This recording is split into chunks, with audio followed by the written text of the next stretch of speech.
So, ayun guys, for today's ulam, mag-aano tayo ng singkamas. Gigisa tayo ng singkamas sa hibi, giniling na baboy at sibuyas bawang. Ayan ang ating tanghalian guys. Gisa na natin sibuyas bawang, hibi at giniling na baboy.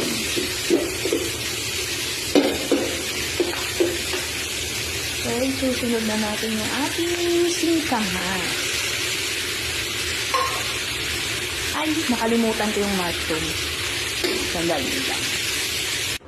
Nakalimutan kong maglagay ng mushroom, kaya ihuli na lang natin siya guys. So, ayan guys, nakalimutan kong maghiwa ng mushroom, kaya ngayon pa lang natin siya ilalagay. Kaya ating ginisang singkamas, na may giniling na baboy, rice shrimp, at mushroom. Pakuluan lang natin guys hanggang lumambot yung mushroom. So ayun guys, hiniwaan ko na siya ng tuyong pusi para mas masarap.